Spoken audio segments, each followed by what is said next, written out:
Hola chicos, buenos días. Voy a explicarles las preguntas de la Revolución Industrial, lo que empezaron a trabajar desde la pregunta 1 hasta la pregunta 6. ¿Qué vimos en este tema? ¿Qué es una revolución? ¿Sí? Esta vez quiero hacerles unos grafiquitos, por eso tengo la hoja en una mesa y no en la pared, entonces me resulta más difícil. Bueno, ¿qué es la revolución? Una revolución es un cambio, si eso lo pusieron todos bien. Es un cambio que se da de manera abrupta, y abrupta no significa violenta. Hay revoluciones que son pacíficas. ¿Qué implica que sea un cambio abrupto? Que es rápido, ¿sí? La revolución no demora mucho tiempo. Lo que sí puede llegar a demorar es todo el proceso preparativo de la revolución y las consecuencias que hubo después, ¿sí? Por ejemplo, la Revolución Francesa duró desde 1785 más o menos, que empieza a gestarse, hasta 1793. Pero en realidad la revolución, o sea, lo que provocó el gran cambio de esa revolución fue nada más que un día, el 4 de julio de 1789, que es donde se produce la revolución en sí misma, porque se saca definitivamente al rey, o sea, definitivamente para ellos en ese momento, ¿sí? Bueno, pero hubo años de proceso previo para llegar a ese momento y consecuencias posteriores. ¿Se entiende? Entonces son cambios profundos, son cambios abruptos, son cambios importantes que se dan. ¿En dónde se dan? Puede ser en el aspecto social, político, económico o cultural de un país. O pueden darse mezclados. Por ejemplo, la Revolución Francesa fue política, pero además de tener causas y consecuencias políticas, también tuvo sociales. La Revolución de Inglaterra, la Revolución Industrial, que es la que vamos a ver ahora, fue económica, pero al cambiar la economía también cambió la sociedad, ¿sí? Y como la sociedad cambia, cambia la cultura. O sea, todas las revoluciones se inician con objetivos muy claros para cambiar algo de esto en un estado, ¿sí? En un país. Pero obviamente van relacionándose los aspectos, porque nosotros no podemos separar la política de la sociedad ni la economía de la sociedad. Si estos aspectos se van a dar siempre juntos. ¿Se entiende esto? Entonces las revoluciones son cambios en estos aspectos, en cualquiera. Empieza en uno de ellos y puede continuar. El tiempo que duran las revoluciones es variable, se los dije recién.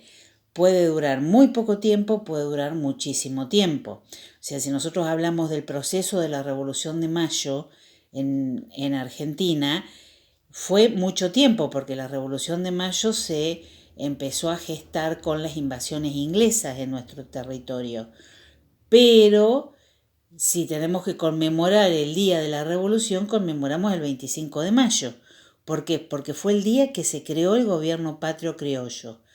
Ese gobierno se creó por todo lo que pasó antes, que fueron 6 o 7 años de distintos hechos que van a llevar a esa revolución. ¿Está? ¿Se entiende eso? Entonces el tiempo es variable. Hubo revoluciones cortas y revoluciones muy largas. Y también hubo revoluciones pacíficas y violentas, lo marqué al revés, violentas y pacíficas. Las revoluciones pacíficas, por ejemplo, la Revolución de Mayo fue pacífica, ¿sí? Porque fue un cambio político. Creamos un gobierno patrio, punto. ¿Sí? Todo lo que pasó después, las guerras por la independencia y todo lo demás, son consecuencias. Y hay otras revoluciones que son muy violentas, como la Revolución Rusa, que fue absolutamente violenta. ¿Cómo sé si es una revolución? Porque hay movimientos sociales que no son revoluciones. O sea, si yo les pido que me dibujen una revolución, una cosa que pueden hacer ustedes es dibujar un movimiento de gente, mucha gente junta haciendo lío, por ejemplo, ¿sí? Si buscan en Google una imagen de revolución, les va a mostrar eso, les va a mostrar una guerra. No, las revoluciones tienen características específicas. O sea, el hecho de que haya un montón de gente en la calle haciendo un piquete, por ejemplo, no significa que sea una revolución. La revolución tiene que surgir de un grupo social o de toda la sociedad. Toda la sociedad son todas las clases juntas, o de una sola clase social. Tienen que tener un objetivo claro. ¿Por qué se da esa revolución? ¿Qué es lo que los revolucionarios quieren cambiar? Si ahí es donde aparecen estos aspectos. Van a aparecer líderes en la revolución. Siempre hay alguien que se destaca, ¿sí? Que es el líder, que es el que lleva adelante la revolución. Y el resto lo sigue, obviamente. Y lo más importante y fundamental es esto. Una revolución va a generar cambios o consecuencias a largo plazo, ¿sí? Esto que estamos viviendo en el país, la pandemia, no es una revolución, ¿sí? Si vamos a ver a los piqueteros en la avenida 9 de Julio en Buenos Aires, están pidiendo algo, tienen objetivos, son un grupo social, tienen líderes, pero excepto que cambien algo y que ese cambio dure mucho tiempo o toda la vida, que el cambio sea para toda la vida, entonces, si no se da esto, no es una revolución. La revolución sí o sí tiene que tener consecuencias generadas a largo plazo. ¿Está claro todo esto? O sea, eso es una revolución, cualquiera. ¿Qué pasó en el siglo XVIII?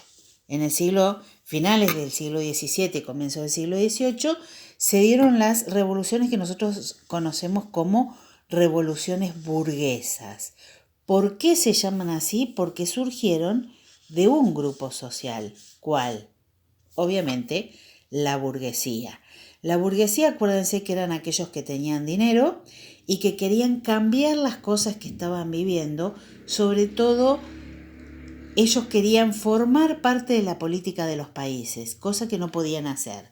Entonces, ¿por qué surgen estas revoluciones? Porque ellos quieren modificar. Acuérdense que los revolucionarios, los burgueses estos, son los mismos que vimos como los filósofos de las nuevas ideas. Querían cambiar las cosas, ¿sí? No estaban de acuerdo con la monarquía, no estaban de acuerdo con las diferencias sociales, querían que las leyes fueran iguales para todos, querían la libertad de educación. Entonces, todos esos cambios ellos van a tratar de aplicarlos o de llevarlos adelante mediante revoluciones, ¿sí? ¿Está claro hasta acá? ¿Qué revoluciones vamos a ver como revoluciones burguesas? La Revolución Francesa y la Revolución Inglesa o industrial que se da en Inglaterra, ¿sí? Estas son las dos que vamos a ver este año en Europa. Y en América, obviamente, el proceso revolucionario que va a llevar a la independencia de los países americanos. ¿Entendido hasta acá?